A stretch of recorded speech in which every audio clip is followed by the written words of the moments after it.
النشأة الأخرى وأنه هو أغنى وأقنى وأنه هو رب الشعرى وأنه أهلك عادا الأولى وثمود فما أبقى وقوم نوح من قبل إنهم كانوا هم أظلم وأطغى اچھا موقع ہے اور ان کے لیے بہت ہی اچھی نعمت ہے کہ وہ صحیح ڈھنگ سے قرآن کریم سے نصیحت حاصل کریں، پڑھیں اور سمجھیں۔ بجائے اس کے اگر ہم قرآن کریم کو سمجھنے کے بجائے صحیح ڈھنگ سے، صحیح طریقے سے، اگر غلط انداز سے اگر ہم کام کریں گے یا غلط سمجھ کر کے ہم قرآن کریم کی اتباع کریں گے تو ظاہر بات ہے کہ نتیجہ اس کا غلط نکلتا ہے۔ غلط کے لیے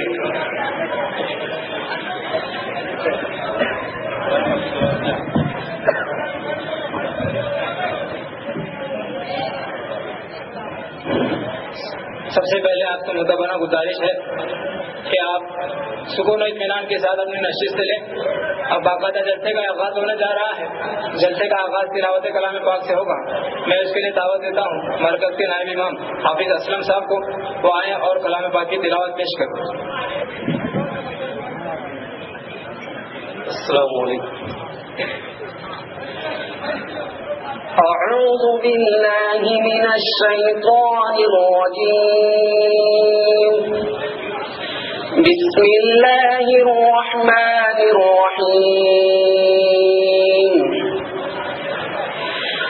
يا بني آدم قد أنزلنا عليكم لباسا يواري سوآتكم وريشا ولباس التقوى ذلك خير ذلك من آيات الله لعلهم يذكرون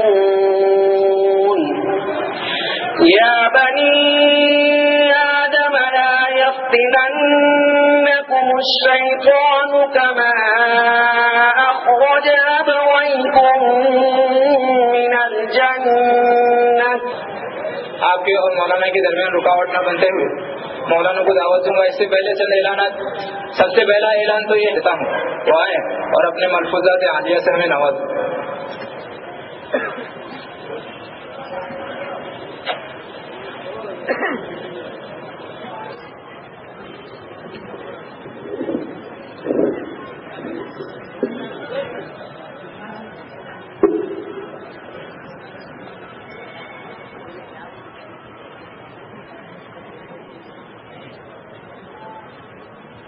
الحمد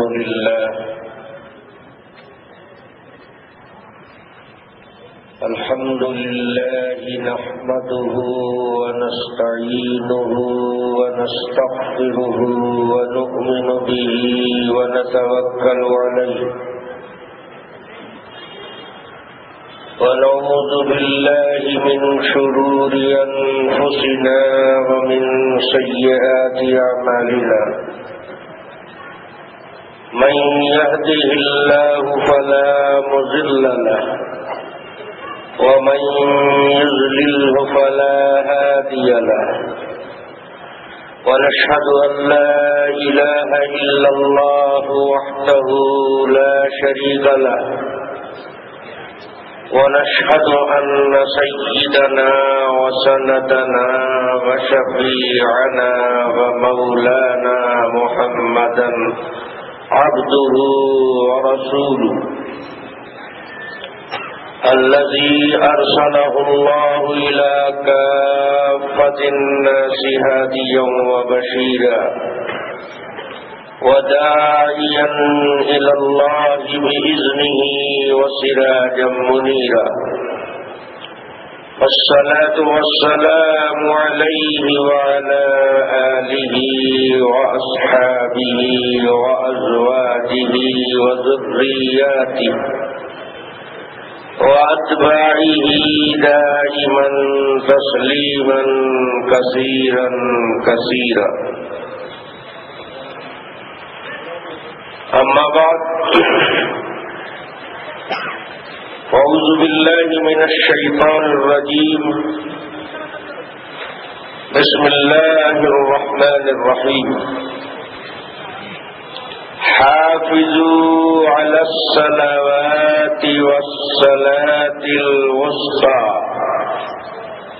وقوموا لله قانتين.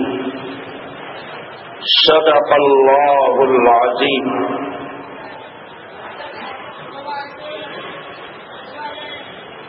حضرات علماء کرام، بزرگوں، دوستوں، نوجوانوں، عزیزوں،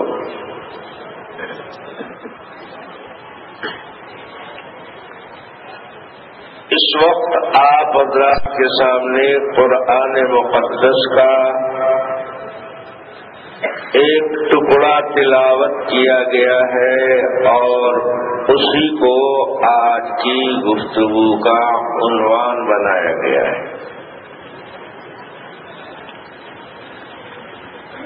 لیکن قبل اس کے کہ گفتگو اس عنوان کے حصے پر کی جائے، چند باتوں کا ذہن میں رہنا ضروری ہے.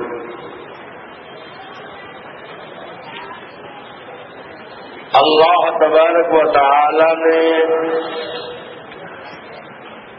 ہم ایمان والوں کو دو چیزیں عطا فرمائی ہیں، اور وہ دونوں چیز بہت اعلیٰ، بہت قیمتی اور بڑی شان والی دونوں چیزیں ہیں. اتنی بڑی اور اتنی قیمتی ہیں کہ اللہ رب العزت کے خزانے قدرت میں اس سے قیمتی اور کوئی چیز ہے ہی نہیں. گویا کہ اللہ تبارک و تعالی کی قدرت کے خزانے میں جو انمول ہیرا تھا اور سب سے قیمتی موتی تھے، وہ اللہ تبارک و تعالی نے ہم مسلمانوں کو عطا فرما دیا ہے. ان میں سے ایک ہے شخصیت جناب محمد الرسول اللہ صلی اللہ علیہ وسلم کی. آپ کی ذرا ذات گرامی انمول ہے، بے نظیر ہے، بے مثال ہے. نہ آپ سے پہلے کوئی آپ کی ٹکر کا آیا اور نہ آپ کے بعد کوئی آپ کی ٹکر کا آئے گا. اللہ کی مخلوق میں سب سے قیمتی، سب سے اعلیٰ، سب سے برتر، سب سے بالا، سب سے افضل ہمارے آقا اور مولا سیدنا جناب محمد الرسول اللہ صلی اللہ علیہ وسلم کی ذات گرامی ہے. اللہ نے ہمیں نبی عطا فرمایا تو ایسا کہ جس کا کوئی جواب نہیں. دوسری چیز اللہ تبارک و تعالی نے ہمیں انمول، لاجواب، بے مثال عطا فرمائی. اس کا نام قرآن مقدس ہے، اللہ کا کلام ہے. اللہ کے نبی کا کوئی جواب نہیں، اللہ کے کلام کا بھی کوئی جواب نہیں. نہ اللہ رب العزت نے ایسی کتاب پہلے کسی امت کو عطا فرمائی اور نہ ایسی کتاب کیا اب تو کوئی کتاب کسی کو اللہ پاک دیں گے ہی نہیں. یہ تو آخری کتاب ہے. نبی بھی آخری اور کتاب بھی آخری، اور پیغمبر بھی لاجواب اور اللہ کی کتاب بھی بے نظیر لاجواب، نہ اس کا کوئی جواب نہ اس کا کوئی جواب۔ ایسی دو بے نظیر قیمتی چیزیں اللہ رب العزت نے ہم ایمان والوں کو عطا فرمایا ہے، اور دونوں کو ایک دوسرے سے جوڑ دیا ہے۔ اللہ نے اپنے محبوب جناب رسول اللہ صلی اللہ علیہ وسلم کو جوڑ دیا ہے اپنی کتاب سے، اور اپنی کتاب کو جوڑ دیا ہے اپنے محبوب سے۔ اگر کہیں اس کی کتاب سمجھ میں نہ آئے، کوئی بات اس میں مبہم ہو، مشکل ہو، تو اس کو سمجھا جائے گا جناب محمد رسول اللہ صلی اللہ علیہ وسلم سے، اور اگر اللہ کے محبوب سروری کائنات جناب محمد رسول اللہ صلی اللہ علیہ وسلم کی شخصیت کے سمجھنے میں کوئی دشواری اور مشکل پیش آئے تو اس کا حل تلاش کیا جائے گا اللہ کی کتاب میں۔ ان کو سمجھنا ہے تو اس سے سمجھا جائے گا، اور اس کو سمجھنا ہے تو ان سے سمجھا جائے گا۔ حضور پاک صلی اللہ علیہ وسلم کو اللہ تبارک و تعالی نے اپنا کلام بھی عطا فرمایا، اپنی کتاب بھی عطا فرمائی۔ قرآن مقدس اللہ کی کتاب بھی ہے، اللہ کا کلام بھی ہے، لیکن جناب رسول اللہ صلی اللہ علیہ وسلم کو اللہ رب العزت نے صرف اپنی کتاب، اپنا کلام ہی نہیں عطا فرمایا، اس کے علاوہ بھی بہت ساری نعمتوں سے، بہت سارے علوم سے خداوند قدوس نے اپنے حبیب صلی اللہ علیہ وسلم کو نوازا۔ آپ کا ہر وقت رابطہ اللہ تبارک و تعالی سے رہتا تھا۔ خداوند تعالی کبھی اپنے الفاظ نازل کر کے آپ کی رہنمائی کرتا، آپ کی امت کی رہنمائی کرتا، اور کبھی اللہ تعالی الفاظ نہیں بھیجتے، دل ہی میں بات ڈال دیتے تھے۔ جناب رسول اللہ صلی اللہ علیہ وسلم اللہ کی طرف سے دل میں ڈالی ہوئی بات کو اپنے الفاظ میں بیان فرما دیتے تھے۔ اس لیے علماء اور اہل علم کہتے ہیں کہ وحی دو قسم کی ہے، ایک وحی جلی ہے اور دوسرے کا نام وحی خفی ہے۔ ایک کا نام وحی مطلوع ہے، دوسرے کا نام وحی غیر مطلوع ہے۔ وحی مطلوع وہ ہے کہ جس وحی کی تلاوت کی جاتی ہے، جس کے الفاظ بھی اللہ رب العزت کی طرف سے آئے ہیں، اس کے الفاظ کا بھی کوئی جواب نہیں ہے۔ ویسے جملے، ویسے الفاظ، ویسی ترکیب کوئی انسان، کوئی مخلوق نہیں بنا سکتی ہے، کیونکہ وہ اللہ کا بنایا ہوا ہے، اور اللہ کے بنائے ہوئے کا دوسرا کوئی مقابلہ نہیں کر سکتا ہے۔ اس کے معانی کو بھی سمجھو، اس کے الفاظ کو بھی پڑھو، اس میں برکت ہی برکت ہے، اور اس میں معرفت ہی معرفت ہے۔ اس لیے قرآن پاک کی تلاوت کے لیے بھی شریعت نے بڑے آداب، شرائط، قاعدے اور ضابطے بنائے ہیں، اور صرف قرآن پاک کے الفاظ میں بھی اللہ نے اعجاز رکھا ہے۔ جو اس کا معنی نہیں سمجھتا ہے، مطلب نہیں سمجھتا، زبان نہیں جانتا، صرف الفاظ کی تلاوت ضابطے اور قاعدے سے کر دی جائے تو سننے والے پر اثر پڑتا ہے۔ دنیا میں کوئی کتاب ایسی نہیں ہے کہ اس کتاب کو نہ سمجھنے والے، اس کتاب کی زبان نہ جاننے والوں کے سامنے بھی اس کتاب کو پڑھا جائے تو سننے والے کو مزہ آ جائے اور اس کا دل کھینچے اس کی طرف۔ ایسی کوئی کتاب نہیں ہے۔ یہ خصوصیت ہے قرآن مقدس کی۔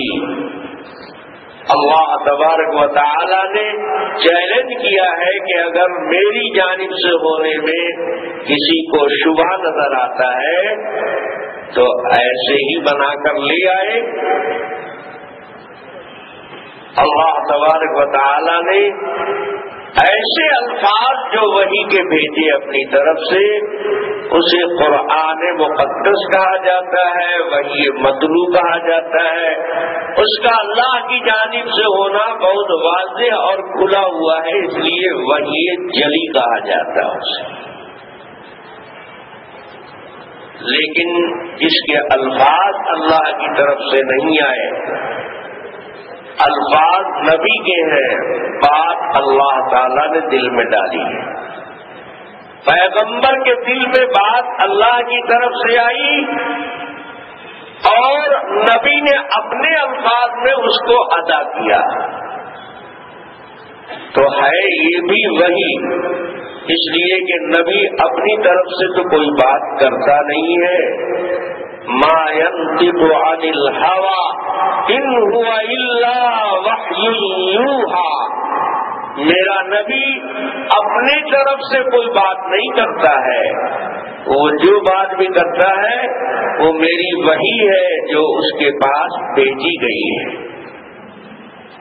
تو جناب سرور کائنات آقا نامدار جناب محمد رسول اللہ صلی اللہ علیہ وسلم نے جو کچھ فرمایا ہے وہ بھی اللہ کی ہی طرف سے۔ مصطفیٰ ہرگز نہ گفتے تا نہ گفتش جبرائیل، جبرائیلش ہم نہ گفتے تا نہ گفتش کردگار۔ جناب رسول اللہ صلی اللہ علیہ وسلم کی رہنمائی جب تک اللہ تبارک و تعالی نہ فرماتے، جبرائیل امین نہیں بتا سکتے تھے آپ کو۔ اللہ نے جبرائیل امین کو دیا اور جبرائیل امین نے جناب رسول اللہ صلی اللہ علیہ وسلم تک پہنچایا۔ وہی لے کر جب فرشتہ آتا تو نبی پاک صلی اللہ علیہ وسلم کی کیفیت بدل جاتی تھی۔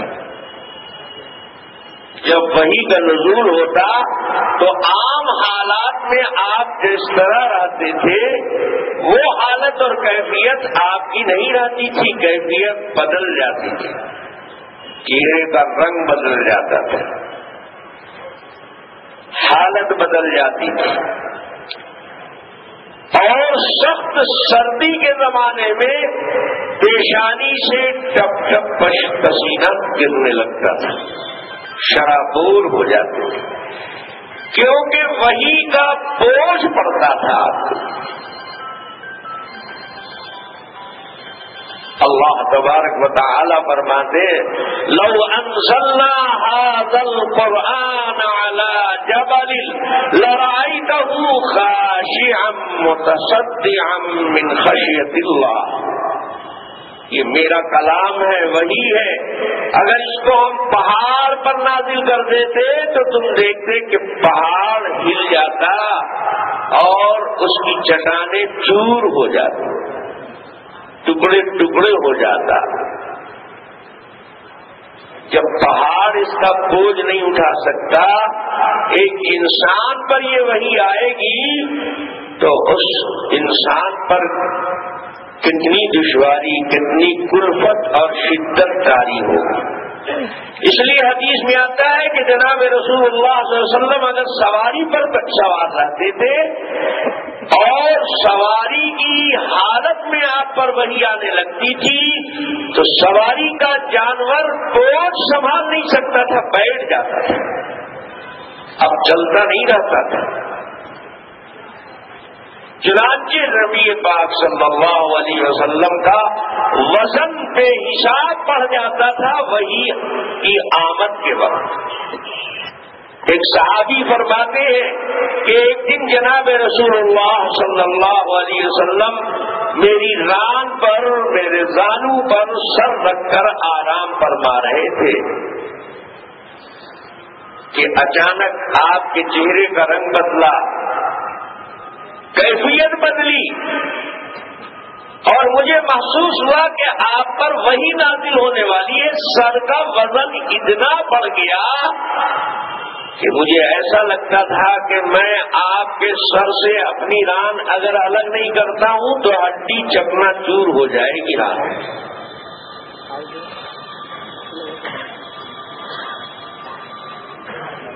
اللہ تبارک و تعالی نے جناب رسول اللہ صلی اللہ علیہ وسلم پر اسی لیے قرآن مقدس پورا ایک بار نازل نہیں فرمایا. پہلی آسمانی کتابیں مکمل ایک بار آ گئی، لیکن قرآن مقدس پورا کا پورا ایک بار جناب رسول اللہ صلی اللہ علیہ وسلم پر نازل نہیں کیا گیا.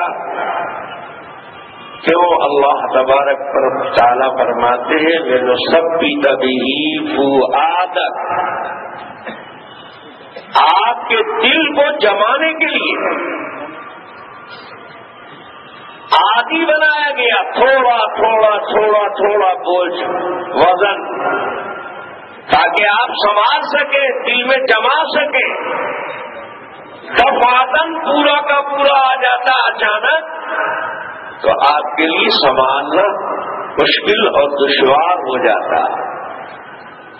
اس لیے اللہ تبارک و تعالی نے ضرورت کے مطابق کبھی چند آیتیں آ گئی، کبھی ایک سورت نازل ہو گئی، کبھی 2 سورت نازل ہو گئی، کبھی تھوڑا سا ٹکڑا آ گیا، کبھی 2 لفظ آ گئے.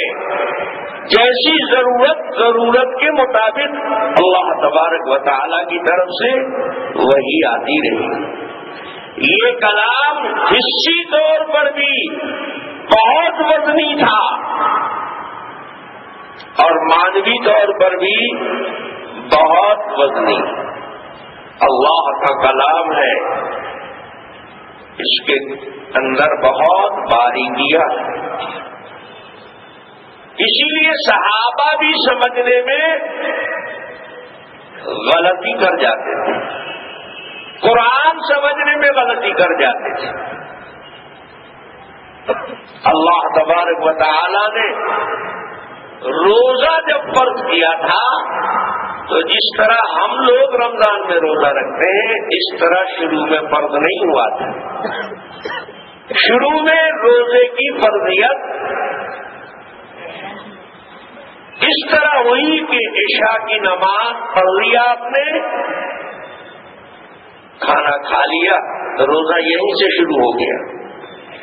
سحری سے نہیں شروع ہوتا تھا، عشاء کے بعد کھا کر آپ لیٹ گئے، سو گئے، روزہ شروع ہو گیا. اب رات میں کسی وقت جاگ کر آپ کھا نہیں سکتے. اللہ تبارک و تعالی نے پھر اس میں نرمی پیدا کی. نرمی پیدا کی، آپ عشاء کے بعد کھا کے سو جائیں، 2 گھنٹے کے بعد آنکھ کھلے تو آپ ابھی روزے کی حالت میں نہیں، آپ پھر کھا سکتے ہیں. روزہ شروع کب ہوگا؟ صبح صادق سے ہوگا. پوری رات ہم لوگوں کو روزے کے خلاف کام کرنے کی اللہ نے چھوٹ دے دیا. اب روزہ کب سے شروع ہوتا ہے؟ صبح صادق سے ہوتا ہے اور غروب آفتاب تک چلتا ہے. صبح صادق کے بعد سے آفتاب غروب ہونے تک روزے کے خلاف کوئی کام کریں گے آپ تو روزہ برباد ہو جائے گا، روزہ صحیح نہیں ہوگا. لیکن شروع میں ایسا نہیں تھا، بلکہ عشاء کے بعد ہی سے اور سونے کے بعد ہی سے روزہ شروع ہو جاتا تھا.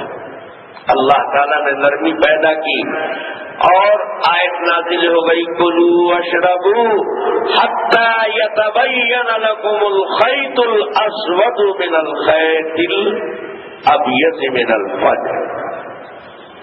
تو اس آیت میں من الفجر کا لفظ نہیں آیا تھا, صرف وہی میں اتنا ہی آیا کلوا واشربوا حتی یتبین لکم الخیط الابیض من الخیط الاسود. کھاؤ پیو رات بھر چھوٹ ہے,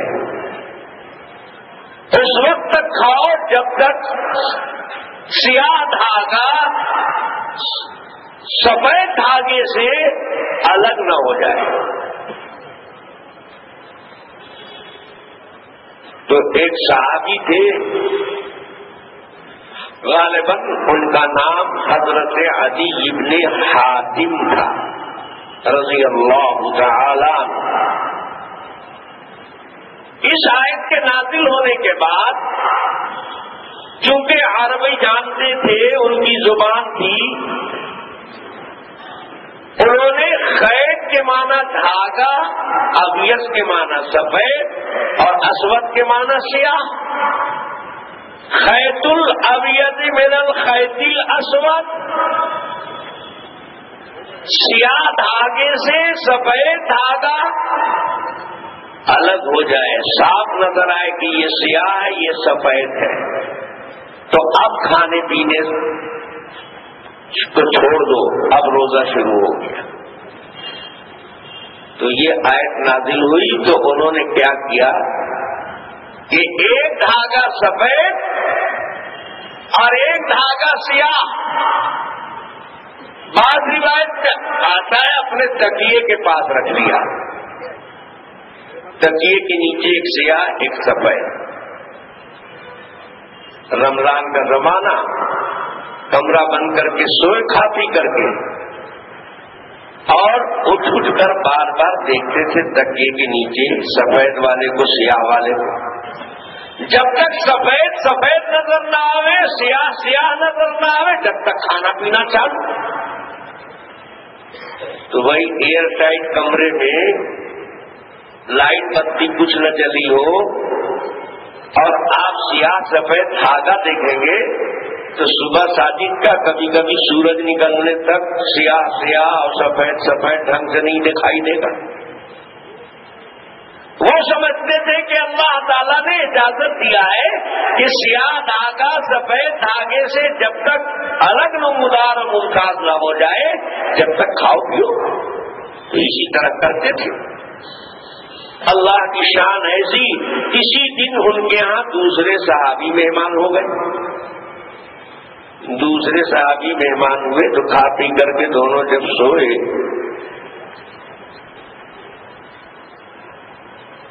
تو وہ صحابی جو مہمان تھے وہ بار بار سوچ رہے ہیں کہ اللہ سحری کب کھائیں گے, سحری کا ٹائم بھی جا رہا ہے اور سحری یہ کھا ہی نہیں رہے ہیں. اٹھتے بھی ہیں تو تکیا ہٹا کر کے کیا دیکھتے ہیں پھر سو جاتے ہیں.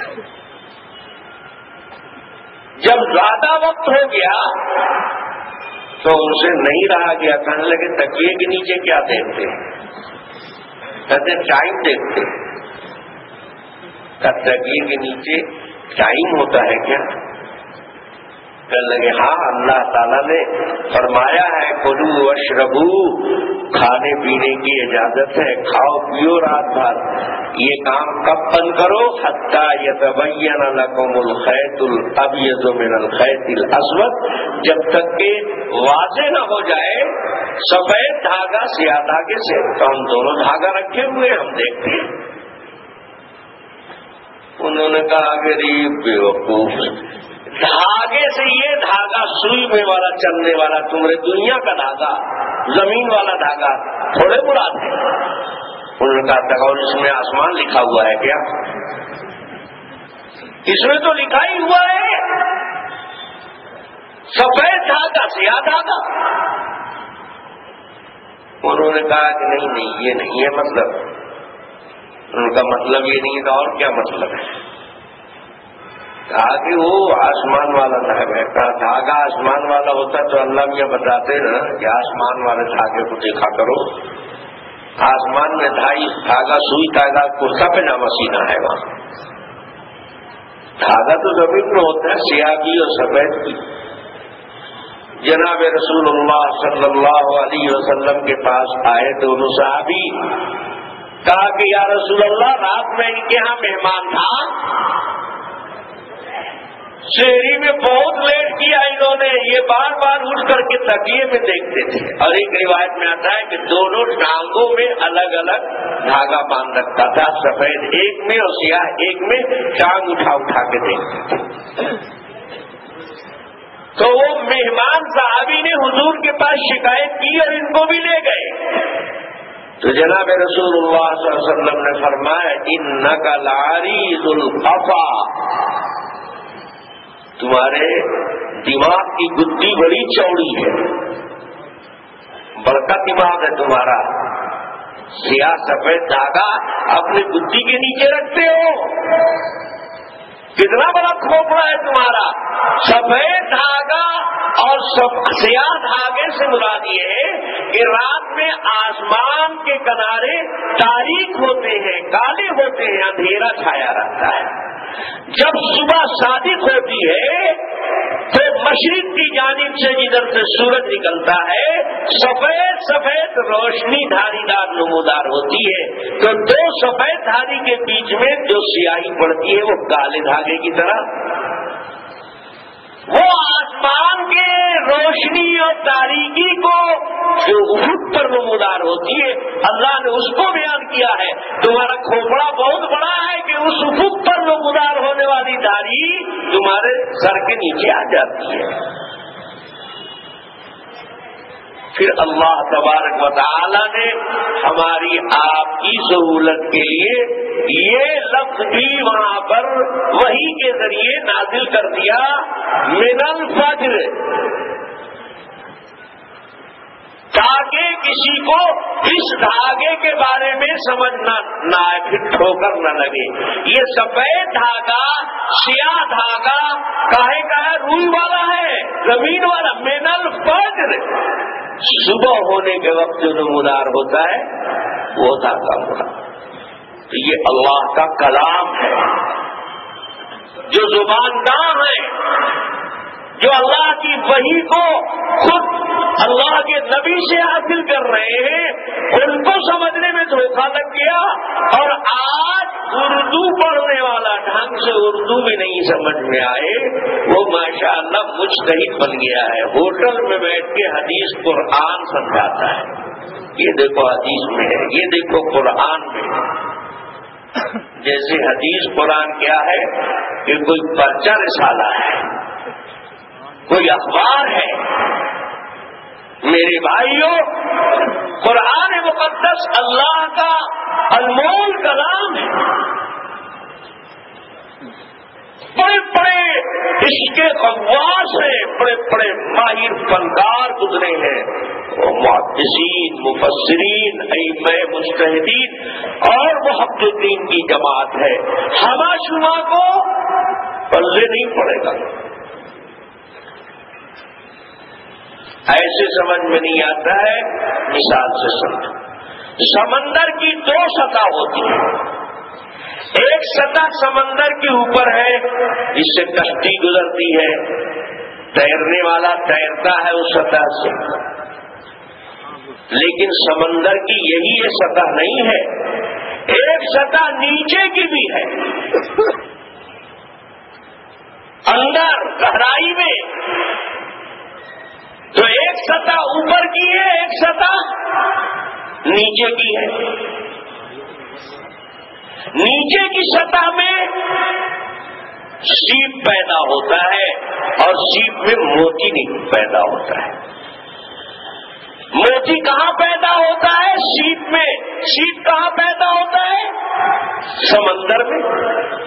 لیکن سمندر کی نچلی سطح میں پیدا ہوتا ہے، اوپر کی سطح میں سیپ پیدا نہیں ہوتا ہے.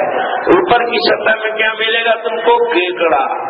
کچھوا اور بہت ہاتھ پاؤں مارو گے کچھ مچھلی، اور نہیں ہاتھ پاؤں مارو گے تو بلبلا ملے گا۔ دو آدمی سمندر میں سفر کرتے ہیں، سمندر میں گھستے ہیں، ایک اوپر کی سطح سے مسافر چلا اس پار سے اس پار تک، وہ اس پار اترا، لوگوں نے پوچھا کہ تم نے سمندر کی سیر کر لی؟ کہا ہاں سارا سمندر دیکھ لیا۔ تو کہا سارا سمندر اگر چھان مارا ہے بتاؤ تم کو اس میں موتی ملا کہ نہیں؟ تو یہ کہتا بڑا الو کا پٹھا، سمندر میں موتی ہوتا ہے، خالی کیکڑا کچھوا تو ہے۔ تو بھائی اوپر کی سطح سے یہ گزرا ہے تو اس کو تو کیکڑے کچھوا ملے گا نا، اندر کی سطح میں گیا ہوتا تب نہ سیٹ پر ہاتھ پڑتا اور تب نہ موتی لے کر آتا۔ جیسے سمندر کی دو سطح ہے ویسے ہی اللہ کے کلام یہ بھی ایک علوم کا سمندر ہے، اس کی بھی دو سطح ہے، ایک اوپر کی ظاہری سطح ہے، ایک اندر کی باطنی سطح ہے۔ سروری کائنات آقائے دو عالم صلی اللہ علیہ وسلم فرماتے ہیں لِكُلِّ آیَةٍ ظَہْرٌ وَبَطْنٌ، قرآن کے حل کرنے کا ایک اوپری حصہ ہے اور ایک اندرونی حصہ ہے، ایک اوپر کی سطح ہے، ایک نیچے کی سطح ہے۔ نیچے کی سطح میں ہیرے موتی جواہرات، جان پر کھیلو گے، جوخم میں ڈالو گے، نیچے جاؤ گے تب نہ موتی ملے گا۔ تم تو اوپرے اوپرے گھوم کے چلے گئے، تم کو موتی کیسے ملے گا؟ تمہاری قسمت میں کیکڑا، کچھوا، سانپ، بچھو یہی سب ہے۔ ہم مانتے ہیں کہ تم بھی سمندر پار ہو کر آئے ہو، ہم بھی سمندر پار ہو کر آئے ہیں، ہم اندر سے گھوم کر آئے ہیں، تم اوپرے اوپرے ناچ کے آئے ہو۔ میرے بھائیوں، یہ ائمہ مجتہدین، فقہائے محققین حدیث و قرآن کی کے سمندر کے غواص ہیں، وہ اس کی آخری نیچے کی سطحوں تک پہنچتے ہیں تو ہیرے موتی لے کر آتے ہیں۔ اور یہ جو بخاری شریف جن کو روز بخار آتا اترتا رہتا ہے،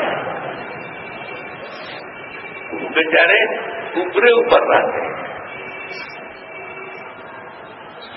اسی قرآن پاک کو ہم پڑھتے ہیں اور یہ ہمارا سب سے نمبر 1 دستور حیات ہے۔ ایک مسلمان کو دین سمجھنے کی جب ضرورت پیش آتی ہے، دین کا مسئلہ معلوم کرنے کی ضرورت پاتی ہے پیش، تو سب سے پہلے کدھر دیکھتا ہے، کدھر رجوع کرتا ہے؟ قرآن پاک۔ سروری کائنات جناب محمد الرسول اللہ صلی اللہ علیہ وسلم نے یمن بھیجا حضرت معاذ ابن جبل کو، حضور مدینے کے پار تک حضرت معاذ ابن جبل کو رخصت کرنے آئے، فرمایا معاذ دیکھو تم کو معلم، قاضی اور وہاں کا حاکم بنا کر بھیج رہا ہوں، وہاں کے لوگ ایمان لائیں گے تو ان کے معاملات تمہارے پاس آئیں گے، مسائل دریافت کرنے کے لیے وہ تمہارے پاس آئیں گے، میں تمہیں بھیج رہا ہوں، بتاؤ کیف تقضی، کیسے فیصلہ کرو گے، کیسے مسئلہ بتاؤ گے؟ انہوں نے کہا کہ یا رسول اللہ سب سے پہلے کتاب اللہ کی طرف رجوع کروں گا، اللہ کی کتاب سے مسائل کا جواب دوں گا، فیصلے کروں گا، حل نکالوں گا۔ حضور نے فرمایا فَإِن لَمْ تَجِدْ، اگر اللہ کی کتاب میں تم کو جواب نہیں ملے گا، مسئلے کا حل نہیں ملے گا، پھر کیا کرو گے؟ تو انہوں نے کہا کہ یا نبی اللہ فَبِسُنَّتِكَ، آپ کی سنت کو دیکھیں۔ اللہ کی کتاب کے بعد دوسرے نمبر پر کیا بتایا؟ سنت۔ یہ نہیں کہا کہ حدیث۔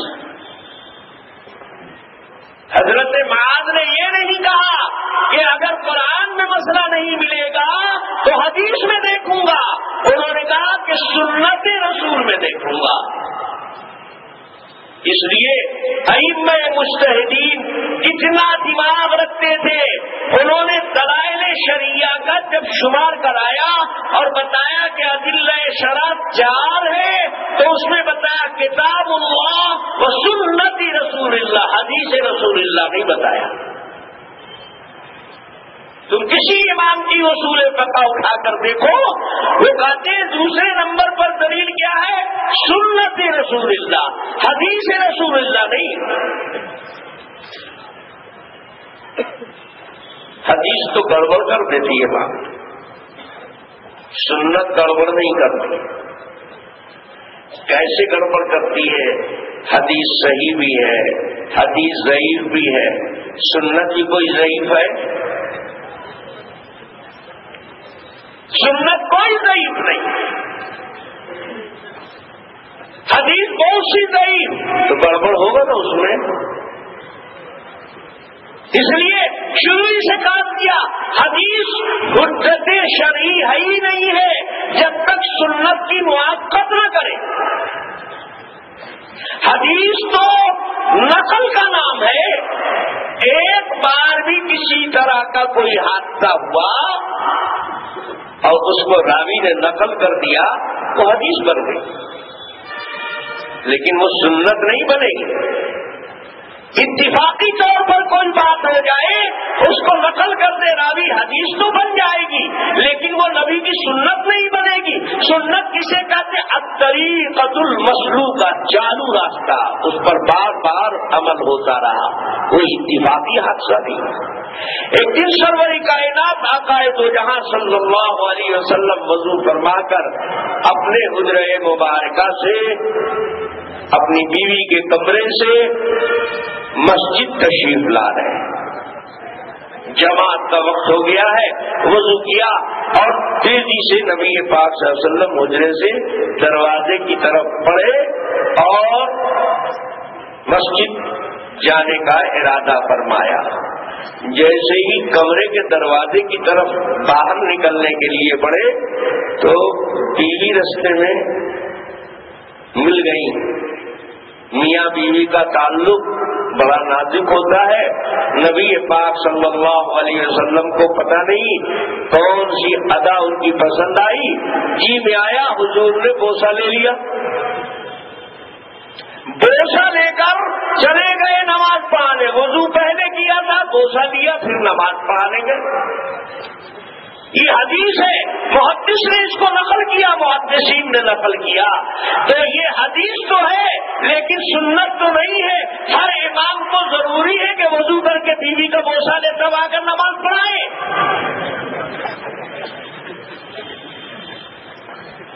حدیث میں اور سنت میں آسمان و زمین کا فرق ہے۔ سنت ساری متواتر ہے، حدیث ساری متواتر نہیں ہے۔ سنت پر کسی زمانے میں مسلمانوں کے 2-4 افراد نے عمل نہیں کیا ہے، ہمیشہ اتنی بڑی جماعت عمل کرتی رہی ہے کہ جس کا اتفاق علی القسم محال ہے۔ تو سنت سب عملاً متواتر ہے اور حدیث سب متواتر۔ سنت مضبوط ہے، اس لیے سنت اگر حدیث سے ٹکرائے گی تو حدیث کو نہیں لیا جائے گا، کس کو لیا جائے گا؟ یہ حضور کی عادت مبارکہ نہیں تھی، روز ایسا نہیں کرتے تھے کہ وضو کر کے نماز پڑھانے سے پہلے بیوی کا بوسہ لے لے۔ یہ سنت نہیں تھی آپ کا، طریقہ مسلوکہ نہیں تھا، معمول نہیں تھا، عادت نہیں تھی، اتفاقی حادثہ تھا، راوی نے اس کو نقل کر دیا، حدیث تو بن گئی لیکن وہ سنت۔ دیکھو ائمہ مجتہدین کا دماغ کتنی باریکی سے انہوں نے پہلے ہی کاٹا کہ کتاب اللہ کے بعد نمبر سنت رسول اللہ کا ہے، حدیث رسول اللہ کا۔ اور اسی لیے جناب رسول اللہ صلی اللہ علیہ وسلم نے سنت کو پکڑنے کی تاکید فرمائی، علیکم بسنتی، یہ نہیں فرمایا علیکم بحدیثی۔ اور اسی لیے دونوں جماعت الگ ہے، اہل حدیث الگ اور اہل سنت۔ اب تمہارا فیصلہ جو ہو جائے، تم اہل حدیث بننا پسند کرتے ہو کہ اہل سنت؟ اہل حدیث بنو گے تو اس میں موضوع بھی ہے، منقطع بھی ہے، موزل بھی ہے، ضعیف بھی ہے۔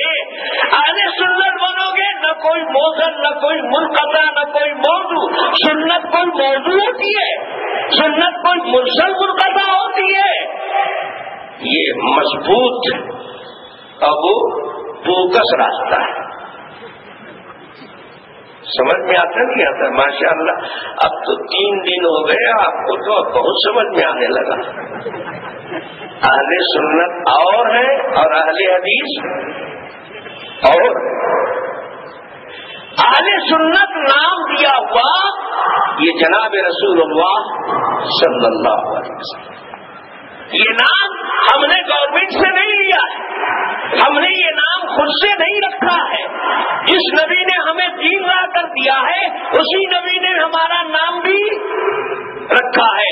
سروری کائنات جناب محمد الرسول اللہ صلی اللہ علیہ وسلم فرماتے ہیں بنی اسرائیل 72 فرقے میں بٹ گئے تھے، میری امت 73 فرقے میں بٹے گی. کلہم فی النار الا واحدہ، 73 میں ایک ہی جہنمی نہیں ہوگا اور باقی سب 72 جہنمی ہوں گے. صحابہ نے کیا پوچھا کہ یا رسول اللہ جو جہنمی ہوگا وہ کہے گا کہ ہم جہنمی ہیں؟ سب تو کہیں گے ہم ہی جنتی ہیں. تو ہم کو کیسے پتہ لگے گا، کیسے پہچانیں گے؟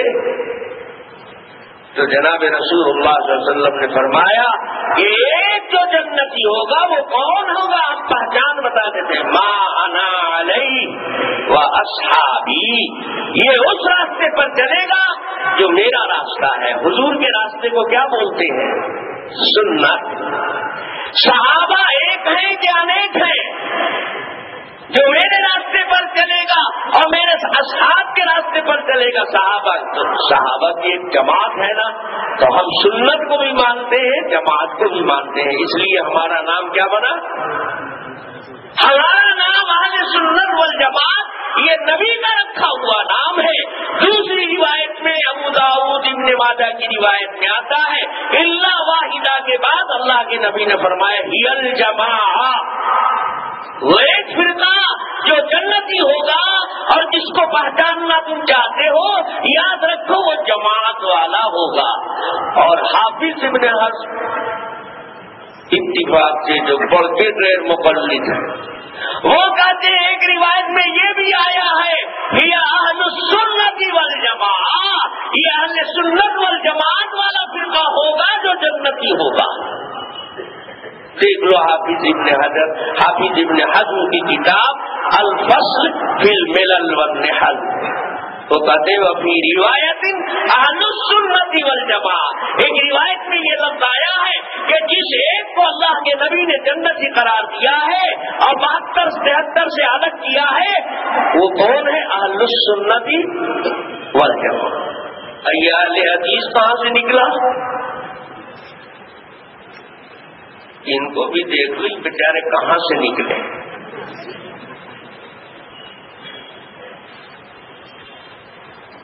روز نام بھی بدلتے رہتے ہیں، جیسے روز ان کا مسئلہ بدلتا ہے ویسے ہی نام بھی چینج ہوتا ہے. پہلے اپنے کو کہتے تھے ہم محمدی ہیں، ہم احمدی ہیں، نہ ہم حنفی ہیں، نہ شافعی ہیں، نہ مالکی ہیں. سارے اماموں کے امام محمد وہ ہمارے امام ہیں، لہذا ہم محمدی ہیں. واہ بیٹا بڑا اچھا نام رکھا. اللہ کی شان کی ہی غیر مقلد میں سے احمدی ایک الگ فرقہ ہو گیا جو قادیانی ہے. قادیانی مرزا غلام محمد قادیانی حنفی تھوڑا ہی تھا، غیر مقلد تھا. شادی بھی غیر مقلد کے یہاں کیا، نکاح بھی غیر مقلد مولوی سے پڑھایا، رفع یدین بھی کرتا تھا، تراویح 8 رکعت پڑھتا تھا. جتنے گمراہ گزرے ہیں وہ سب اسی دہلیز سے پار ہوئے ہیں. پہلا اسٹیج گمراہی کا غیر مقلدیہ. امام کو کچھ نہیں سمجھتے، صحابی کو کچھ نہیں سمجھتے. تو نبی ہی ایک بچے ہوئے تھے، اس نے کہا کہ ہم بھی نبی تم بھی نبی.